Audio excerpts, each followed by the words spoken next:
Agora, outra palestra do PyLadies. Me chamo Daiane Fernandes, eu sou estudante de Ciência da Computação da Universidade de Brasília. Eu sou integrante da PyLadies Brasília, por mais que está meio apagadinho lá em Brasília ainda, mas vou tentar ressurgir. E antes de começar, eu queria avisar que após essa palestra, a gente vai ter a roda de conversa das PyLadies, todos que apresentaram aqui, inclusive a de 12 anos, a Larissa, vai estar conversando aqui com a gente também. Então, quem estiver aqui, pensar, nossa, happy hour, né? Vamos sair sexta-feira, deem continuidade, que vai ser legal, vai falar de inclusão também. Ok, a gente vai falar hoje um pouco sobre ferramentas para fazer interface gráfica. A gente pode ver que na palestra anterior, a gente teve um form que ela fez, né? Um form com botõezinhos, coisa bonitinha ali, e, se não me engano, ela fez com Windows, né? Então, eu vou dar uma sugestão de algumas ferramentas open source que você consegue fazer uma aplicação muito rápida e deixa o seu trabalho muito mais produtivo. Que eu vou falar sobre o Qt. Acho que alguns já ouviram falar. Inclusive, o KDE usa bastante o Qt. O Sandro já deu uma palestra, acho que foi ontem, sobre o Qt para Android. E aí eu vou falar o uso de Python com Qt e a ferramenta do Qt Designer. E esse QR Code eu deixei aí para quem quiser entrar no meu GitHub. Eu tenho alguns projetos que vocês podem contribuir. Inclusive, eu vou colocar o código do final da sugestão, que eu vou colocar do PyQt, do uso do PyQt, vai estar no GitHub. Vou dar uma passada primeiro no que seria o Graphical User Interface. Porque muita gente fala, faço interface, faço aquilo aquilo outro, mas a gente não tem uma noção do que é aquele conceito. Então, o que é a GUI? É a utilização de algum programa para interagir com o computador. Então, você interage ele com o botão, com o input, com o slider, os labels. Então, você está fazendo esse contato com o usuário. Fiz esse pequeno desenho, bem simplesinho. Então, você tem o usuário. O usuário ali clica um botãozinho, o botãozinho vai estar interagindo com a sua aplicação, com o seu código ali. Aquele código vai estar sendo traduzido para o sistema operacional e depois para o hardware, e ele vai conseguir mandar uma resposta para o usuário.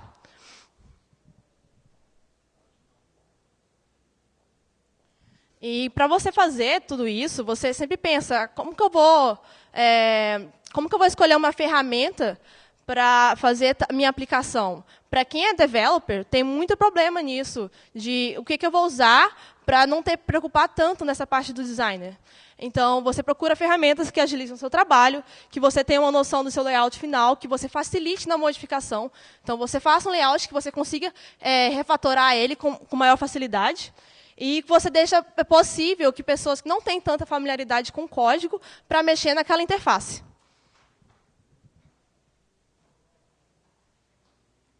Aqui estão alguns exemplos das ferramentas de UI, que é o Kiwi. Vou falar um pouco de cada uma, né? Tem o Kiwi, o GTK, o Adobe Widx e o MATLAB GUI. E depois, para finalizar, o Qt. Esse é o Kiwi. Ele é uma biblioteca open source para Python. Ele é mais ou menos recente, está muito bom o projeto, ele é open source também. Quem quiser dar uma olhada, vale muito a pena. Ele é multiplataforma também, Windows, Linux, iOS, só que ele é hand-coded UI. O que é esse termo hand-coded UI? É que você está ali fazendo a interface, mas você não tem muita noção do que está acontecendo. Então, você coloca um objeto, você está programando ali, você vai fazer um hard-coded, você está escrevendo, mas não está vendo que objeto que está ali. Então, por exemplo, eu quero fazer uma aplicação que tenha 500 por 600. Então, mas eu acho que não gostei disso. Eu quero 510 por 600. Não, ainda não é. Então, toda hora que você está ali, interpretando, volta, muda o tamanho, interpreta de novo e volta. Isso é muito dispendioso para você fazer numa interface. Tem o GTK também, e normalmente o pessoal usa o GTK Plus, que é para o C++, porque o GTK ele foi feito em C, ele já é bastante antigo. Ele foi feito com o GObject, que é para fazer uma camada abstrata para o C, que deixa ele mais orientado a objeto, porque C não é orientado a objeto. Ele é usado pelo GNOME. Ele tem o bind, que eu falei, né, o C++, e tem outros binds para outras linguagens. Tem Java, tem Perl, tem Ruby. Então, se você, eu quero usar o GTK, mas eu quero usar com uma linguagem que eu tenho mais familiaridade. Então, você usa o binding. E é praticamente a mesma performance, porque ele vai estar só pegando aquela linguagem que você fez e vai estar passando para a nativa, né? E ele é open source também. O GTK ele é um dos maiores concorrentes que o pessoal fala na comunidade do Qt, por causa das features. Praticamente as mesmas features ele possui. Só que é o seguinte, o GTK ele é multiplataforma, mas o Qt ganha de longe nas plataformas que ele suporta. Então, a gente pode ver ali, as básicas, claramente, ele suporta, mas o Maemo, por exemplo, ele não suporta, o Haiku não suporta. Então, o pessoal prefere utilizar o Qt para, caso a aplicação dele se transforme maior, ele querer levar isso para outra plataforma. Tem o WWidgets, também é um grande concorrente do GTK e do Qt. Esse é desenvolvido em C++.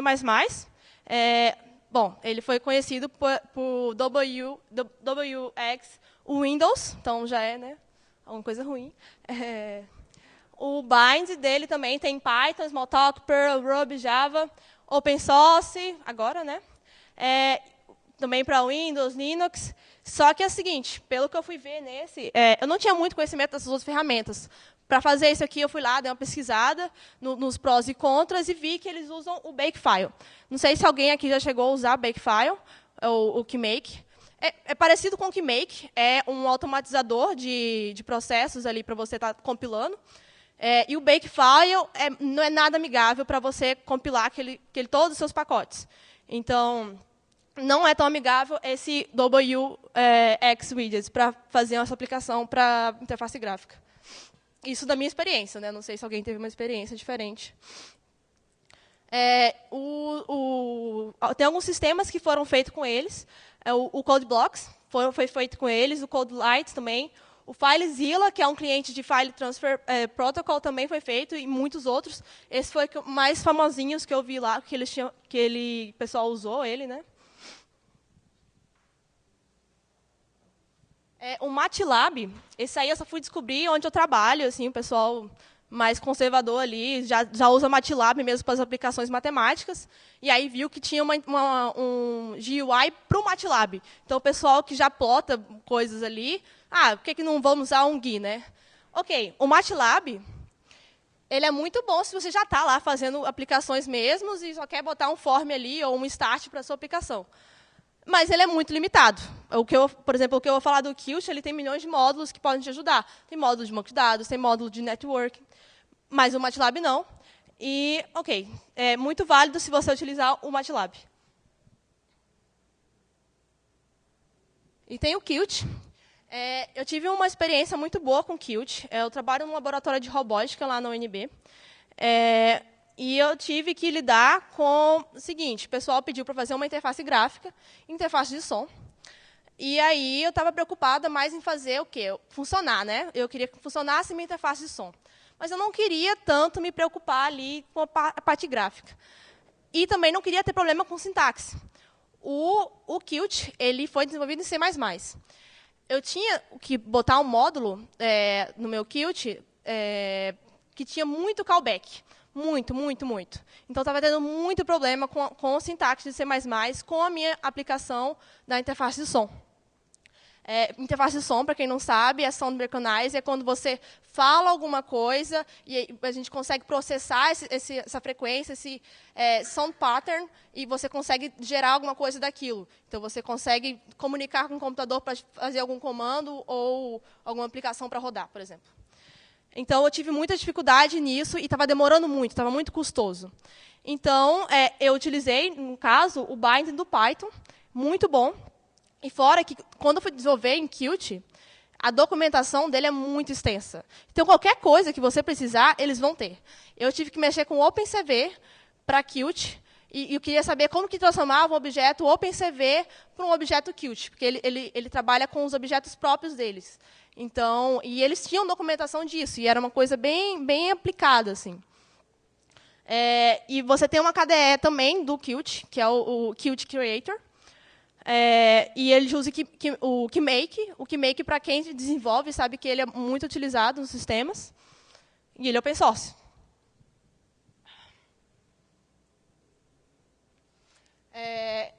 Então, como eu comentei, ele facilita muito a vida para quem usa as APIs. Por exemplo, o OpenCV, a Boost, o OpenGL, C4, e vai. Então, se você quiser, mas eu tenho que botar tal API ali, não sei se vai dar certo, não se preocupe, ele vai ter suporte, provavelmente. Esses são alguns módulos do Qt, né? A gente tem, por exemplo, o que eu estava comentando, de network, você também tem como testar isso, do unit test. Tem o OpenGL, de script. Não sei se alguém já foi na palestra do Sandro e estava falando sobre uma engine de JavaScript. Então, eles também têm suporte para você fazer coisas com JavaScript. E aí temos os grandes dois módulos, que é o Core e GUI, que o GUI ele cuida de coisas de gráfico, que é 2D Graphic Canvas. E o Core, Multithreading. Por exemplo, se você quer fazer uma aplicação de interface, e você quer ter dados ali rodando no seu terminal, se você quer tirar algum debug. Quem desenvolve sabe que a gente debuga bastante com print, né? Então, eu estou rodando uma interface, eu vou iniciar e quero que me dê algum dado ali. Então, aí, você tem que usar threads. Porque quando ele está rodando ali, se você for jogar alguma coisa no terminal, ele está pedindo outro processo. E um dos processos já está sendo utilizado para rodar a interface. Então, você tem que usar threads. Se você está desenvolvendo interface, você tem que usar threads. E é o core que cuida disso. Esse é o bordão do Qt, né? Codeless, Create More, Deploy Everywhere. Vou estar falando um pouco deles. Codeless, que é você ter menos código. Você tem um Toolkit, que é um grande pacote de frameworks. Então, você tem uma estrutura já pronta, assim como outras. Dá um exemplo, sei lá, o Visual Studio, né, que o pessoal usa bastante aí. Já tem aquele grande inicialização de projetos, já vem com um monte de arquivo que você nunca vai usar. Mas a estrutura deles é boa, você não vai precisar ficar deletando muitas coisas ali. E você pode reutilizar código genérico. Então, como eu estava falando, você tem como modificar bastante ali o layout que você já fez, tem uma fácil modificação naquilo. A gente tem também o Create More, que é a facilidade de você criar alguma coisa, né? Então, você tem, além da facilidade, você tem a rapidez. E hoje, todo mundo sabe que quem desenvolve, a gente tem que entregar, geralmente, o projeto muito rápido. O pessoal é muito imediatista hoje. Então, você sempre está procurando alguma ferramenta que te auxilie nisso. E o Qt facilita bastante.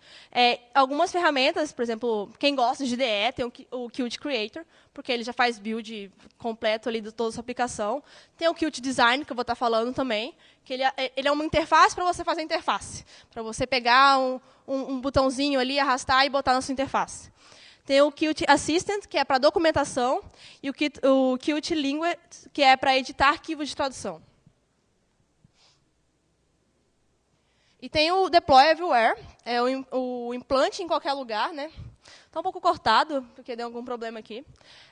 Então, a ideia você pode desenvolver uma vez e você tem como compilar para qualquer lugar. Por quê? Porque ele é multiplataforma e você consegue manter o seu código-fonte e você compila para Android, para Windows, para Linux. E você não vai precisar refatorar isso em nenhum momento. Por exemplo, a gente tem aquela questão de código nativo, né? Android e iOS. Android tem que ser Java e iOS tem que ser Swift. Isso não tem problema. Aqui você faz uma aplicação para qualquer plataforma que ele suporte.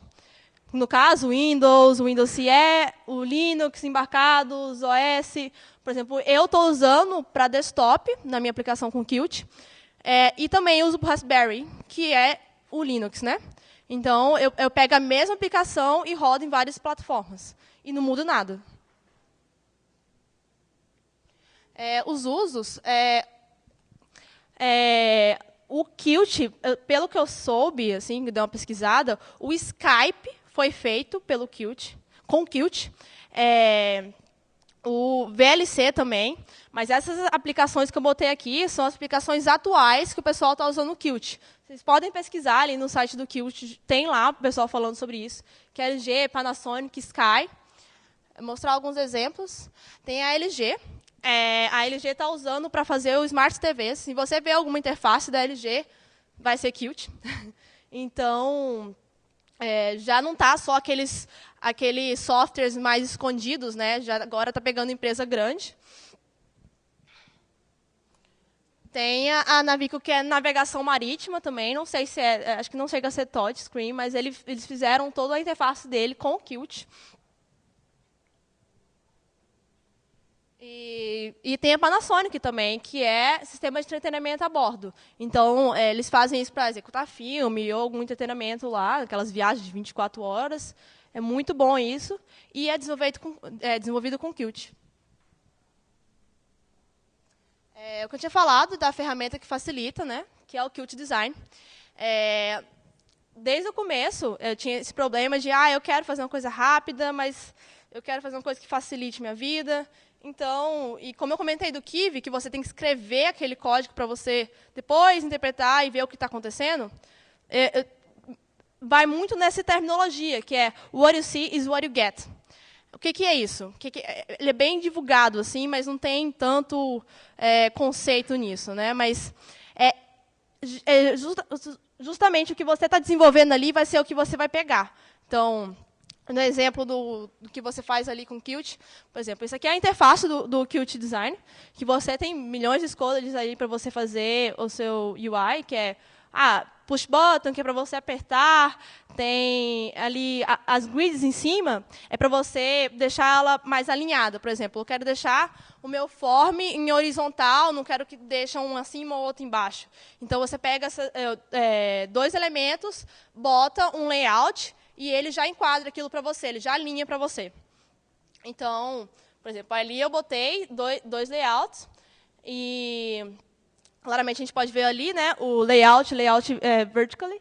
Então, o que eu estou fazendo vai ser gerado exatamente aquilo. Que é isso. Esse é o review da UI. Exatamente o que eu coloquei ali foi exatamente o que gerou para mim, né? Então, facilita para eu ver o que eu estou fazendo na minha interface. E temos o Python. Então, que nem eu perguntei para ela por que Python, né? Eu estava com um grande problema de integrar ali o meu callback com C++. E eu queria terminar aquilo rápido. Por que não facilitar também na linguagem? Python, se você sabe lógica de programação e lê a sintaxe, 5 minutos você já consegue básico e intermediário ali de Python. Você sabe fazer estrutura de dados com Python. Isso já não acontece com outras linguagens, C++, por exemplo. Para você ter uma boa base de estrutura de dados em C++, você tem que tomar um tempo ali.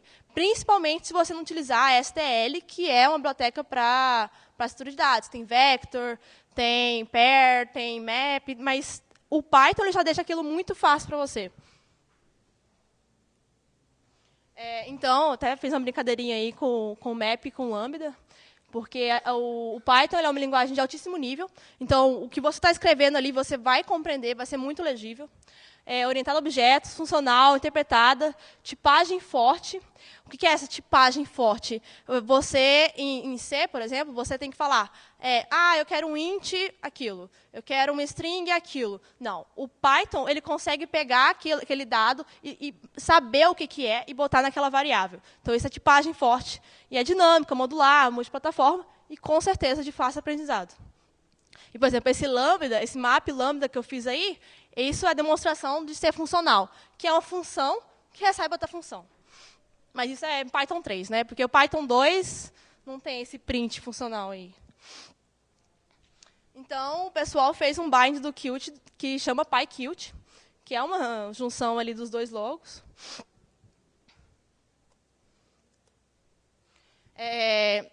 Como minha aplicação ela gera muitos dados e eu trabalho também com o PCV, então eu fiquei preocupada com isso. Mas e aí a performance disso, né? Como ele é um bind, a performance vai ficar bem parecida. Porque ele vai pegar aquilo e vai executar em C++. Então, não tem problema em usar esse bind. E tem boa portabilidade, muito fácil para você aprender a mexer com o Qt usando Python. tem suporte do 2 e do 3. O Qt 4, você usa o 2. O Qt 5, você já tem que usar o Python 3. Isso tem que ficar atento também. E a licença dele é GPL, que é, se você vai vender aquela aplicação, você tem que pagar pelo pacote. Mas ele é open source. Eu fiz um pedacinho de código aqui, o máximo que eu conseguiria colocar ali numa tela, que é um dialog ali que ele só bota um label e uma imagem. Aí eu vou estar passando um pouquinho no código para vocês terem uma noção. Mas, vantagens, né, depois de tudo isso que eu falei, por quê? E o que eu fiz com isso, eu acho que eu demorei menos que 1 minuto. Para fazer o quê? Para pegar lá no Qt Design, botar o meu dialog, converter em código Python e conseguir interpretar isso. Menos de 1 minuto. Então, para quem quer alguma interface gráfica rápida, eu quero mexer no meu motor ali, e eu quero fazer um botãozinho de start, stop, mas eu não sei muito mexer com interface gráfica. Vai de Qt, vai de PyQt ainda, que é muito mais rápido, que você só pega vou estar explicando um pouquinho depois como é essa conversão, mas você pega o código que o Qt Design gera e converte em Python. Então, uma passada rápida no código, que você importa, né, as bibliotecas do PyQt. Aquela aplicação que eu mostrei ali, na conversão, ele já gera um código automático. Ele gera lá com classe e tudo mais. Aí eu dei uma retirada para ficar bem fast forward ali, e dá uma passada. Mas ele bota lá, já importa automático para você nem precisa importar, ele já importa automático, que é as bibliotecas do PyQt. O Qt Core e o Qt Guy, que é os módulos mais importantes, né, do Qt, e o Sys, que é do Python. Aqui ele está inicializando a aplicação e a janela central. Então, no caso, a gente tem o Qt Guy Application, que é essa aplicação, e o Qt Guy Q Widget, que é a janelinha, certo? Então, eu fiz botei form, né, mas você está pegando aquele objeto e botando dentro da imagem, e ali, aquele widget set geometry, eu estou colocando o tamanho, a geometria dela, né? Tem tanto por tanto e tanto de margem também. Só que ali aí vai olhando a especificação, o que é cada valor, né? Então, aí eu fiz um layout, se não me engano, foi horizontal. E aí, para enquadrar o label e a imagem no mesmo layout, né? E aí, eu criei um objeto label. Né? Você vai criando objetos dos seus elementos. Então, eu criei um objeto label, setei o meu objeto lá, a frase que eu queria, e adicionei a minha janela. E aí, a logo, né, a imagenzinha, a gente geralmente faz com a label, só que em vez de botar um texto, você bota uma imagem. Então, você tem a label e você coloca o setPixMath, que é a imagem que você está colocando. E você também adiciona aquilo à janela central. E ali você está encerrando.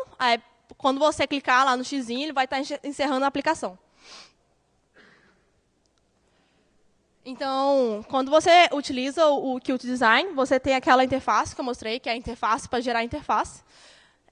E aí você, quando salva aquele arquivo do Qt Design, você vai ter um arquivo .ui, que é um arquivo XML, né, que vai estar falando quais elementos que tem e o que tem naqueles elementos, qual o tamanho, se tem texto ou não. Então, tudo vai estar em XML. Só que aí o PyQt ele tem essa expressão que converte esse arquivo UI para código Python, que é o PyUI-C4. Se você usar o Qt5, é o PyUI-C5. Né? Você bota só um 5zinho ali, não vai mudar nada. E o "-x", se não me engano, é para ele botar código para você verificar se você está executando aquilo como primeira execução. Por exemplo, eu posso estar executando aquilo como uma biblioteca, posso executar meu main e puxar aquilo outro. Né? Então, o Python ele verifica se você está puxando aquilo como sistema principal, e aí você bota "-x", aí você bota o nome do código que foi gerado com a UI, e você transforma aquilo para código Python. E depois é só executar, e aí você vai ter essa aplicaçãozinha do dialog que mostrei ali. Então, isso realmente dá 30 segundos, assim, e você consegue fazer uma interface gráfica muito legal. É isso, assim, eu passei uma noçãozinha assim, do que você pode fazer com a ferramenta, mas o ideal seria você sentar em casa e ver lá por que ela é bem forte, assim, por que ela é bem prática. O ideal também seria fazer uma oficina.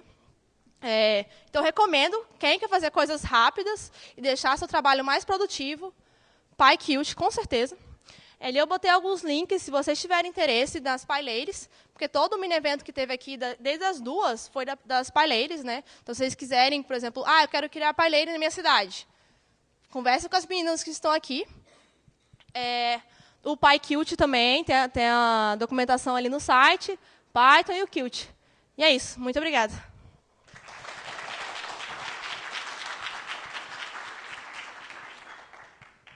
Alguma pergunta? Microfone?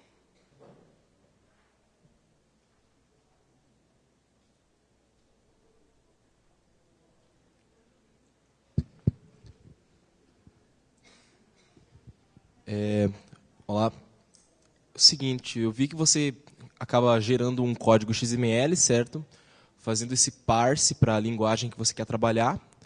Mas como é que você acessa depois? Ele tem um arquivo separado e você tem uma outra camada de abstração que você chama e faz integração? Por exemplo, seta o evento de clique de um botão. Como que isso ocorre nas demais linguagens? Ele faz esse parse e como que a linguagem tem acesso aos eventos do usuário na tela?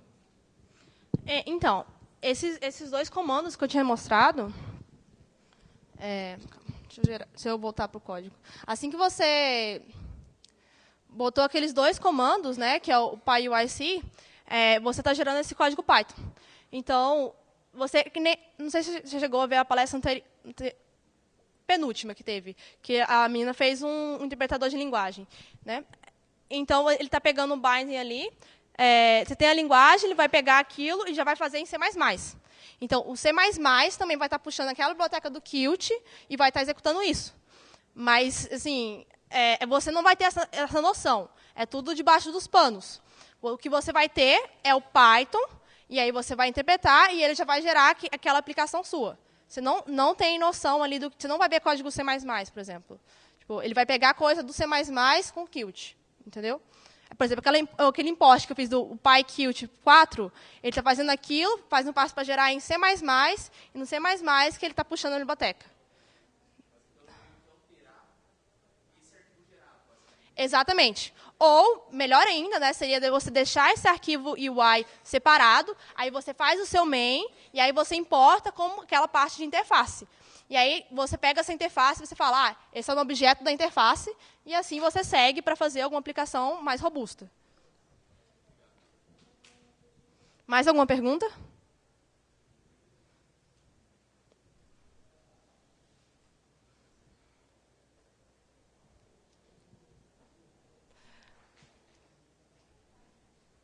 Não? Ok. Então tá certo. Muito obrigado pela presença de vocês.